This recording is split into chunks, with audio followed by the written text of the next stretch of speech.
This clip is from the latest episode of your favorite Not Safe for Work comedy theme park podcast, Robert Land. Enjoy.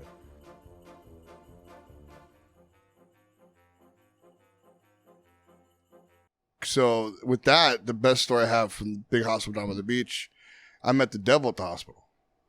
Oh, fuck, dude.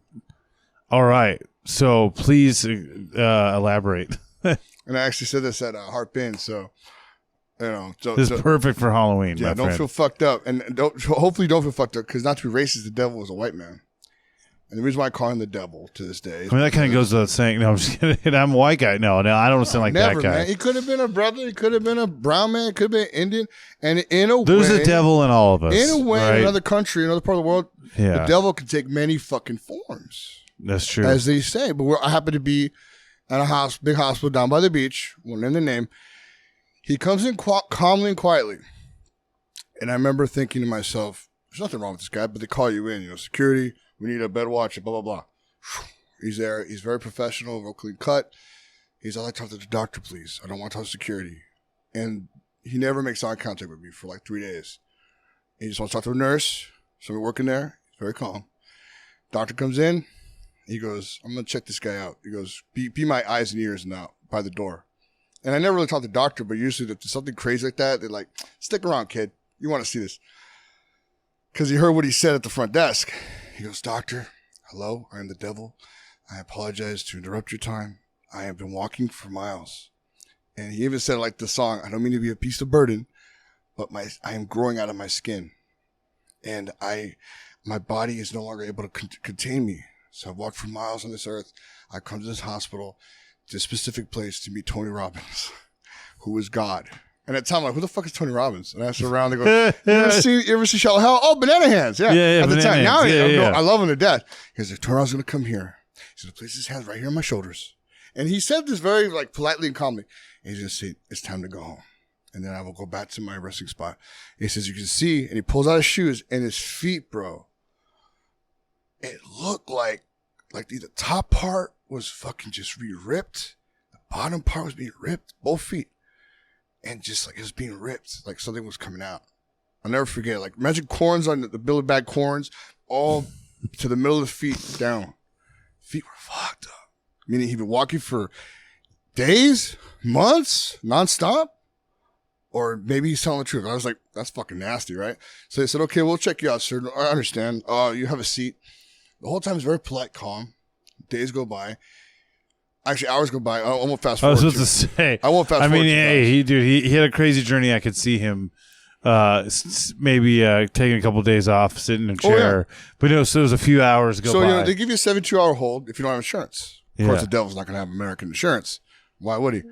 Well, he did weird things at first. First, he's like, he'd eat his stuff. He put it back together, like all the little plastic utensils, and put the wrappings that perfectly, stack them up like someone OCD. And he kept going to the bathroom, jumping out. And this one I worked hospital security for about, I'd say 3 years at the time. About 2 years at the time. And I've seen every single worst scenario, every crazy guy come in with like the worst drug problem or just trying to get off. Like, I don't want to fucking go to work, blah, blah, blah, blah, blah. But they don't pee in a cup. They give you something called a catheter. Also called a Foley. And Google really that shit. Comfy. Listeners, Google that shit. I'm not going to explain that until later. He was asked multiple times, do you have a urine sample, sir? Please. They have cups in the bathroom. I just can't pee. I'm sorry. And the devil was like, I can't do it. I need a catheter. I was like, come on, dog. You're fucking with me. He's telling people you need this straw up your dick hole, which is what a catheter is. It goes all the way up to your fucking bladder and sucks up the pee hole. I've never wanted that in my life. I've seen it many times. How to hold people down. I mean, it sounds enticing, but yeah. And the devil's like, I need a catheter. I'm sorry. I can't. And finally, someone said, okay, it's been like 6 hours and you get a sample. He lays down and says, make sure, be there for it. No one else in the room, usually about 6 people. He's calm, pulls out his thing. This guy straws it. The only was noise, the devil hung, by the way? The devil was pretty much like this microphone. If that's on to you. Devil was, I'll admit, for a white guy, I was like, hey, man, you're blessed. The devil's blessed. So, I wasn't going to disrespect the devil. The devil would have a huge honker, dude, because he just wants to fuck, dude. He wouldn't need to use it. Yeah. He wouldn't need to use it. He wouldn't get off at that. He'd make a woman probably fuck like this giant elliptical right here. Yeah. Just for shits. Right on that fucking handle. You know what I'm saying? Just for shits. He would just so you know, there's a workout machine. Probably. I'm not saying I know the devil personally, but I met him. So I call him the devil because all he did was lean back, take the straw, and go. And I've never seen that shit he got power out of it. He flexed, dude. He took a straw up his dick and flexed, bro. And just went didn't even beat his chest like an ape. Just kind of kind of shoulders out. Did the fucking hero pose. The devil did the hero pose with a caster in his dong. Then I said, if he ain't the devil, then whoever possessed him is, because he tortured that fucking guy's body with the worst type of male torture I've ever heard in my life. I get what you're saying, right? Because I mean, he is excited about getting a catheter up his cock hole and getting off on it. And so what? There's fetishes out there, I know for sure, but for him to go to that great lengths, and just to do it and just to show off. Is that a gunshot, by the way? It's the summoning. I spoke too much of the devil. I know. I get some air out.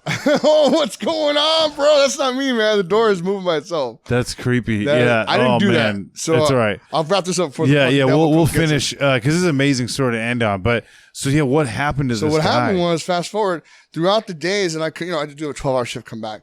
He'd still be there because 72-hour hold. What they do is they don't want to push you to the mental ward yet because they don't get the people with insurance first. First in line who's actually paid for their service. Well. This guy would literally know weird shit. He'd know the machines around him by heart. He goes, I'm the fucking devil. I know how this fucking machine works. Boop, boop, boop, boop. And the nurse would be like, well, how'd you know that? It checks my oxygen. This one checks my fucking heart. Everything you knew. I'll even reset it for you. And he fucking reset it. And the nurse is like, have you been watching us? He goes, I'm the fucking devil, damn it. He goes, give me my, whatever it is, water. And he would always think that all the security guards were perverts, that were trying to nail all the nurses. So he'd have that temptation, that lust in his brain, but he devil advocate to everyone else. He'd look at he nicknamed everyone. There's one guy, hey, what's up, stud? Think you're check out these ladies trying to fucking lust them? I know what you're fucking thinking. You want to fuck them all right here. And then he looked at me and he gave me a nickname. He goes, fuck you, Southside. And the whole place started laughing. Oh, he just judged me. He thought I was like some gangbanger.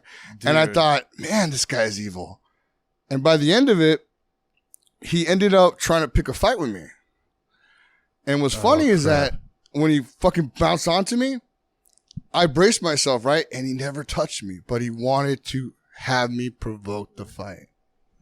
And it was just this weird tug of war of you trying to play some cool mind games on me, but I'm not going to fall for your tricks, devil. He ends up getting sent away. And the whole time he keeps yelling, I'm coming back for you fuckers for disrespecting all these ladies. But every time we tell him, hey, we're not fucking around, he would just fucking be tonguing and jacking off or whatever, doing dirty stuff to all the females there. Wow. Head trip, dude. Yeah. So that's why I said I met the devil at a big hospital down by the beach. Wow, that's a pretty crazy story. Wait, did he come back or no? I was on there for a couple months. I didn't need that fucking place. That shit was... I was going to say, yeah, you should... shit show. Yeah, that sounds like you definitely deserve some payment for... some decent pay for running into the devil and he's jerking off in front of you, and just like Ghost Rider, the Ghost Rider movie, and I love these stories because they're taken from other stories.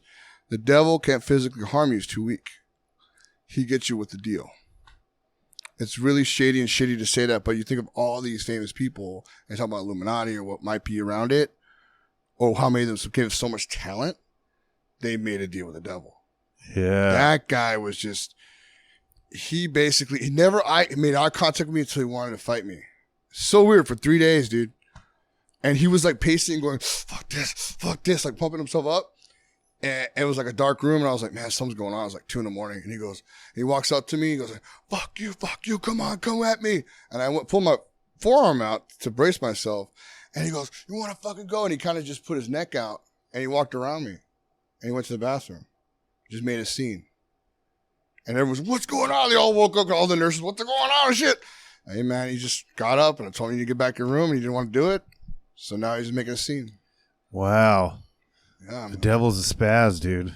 Hey, he can't physically hurt you, but if you let him do a deal with you, you're fucked for life, dude.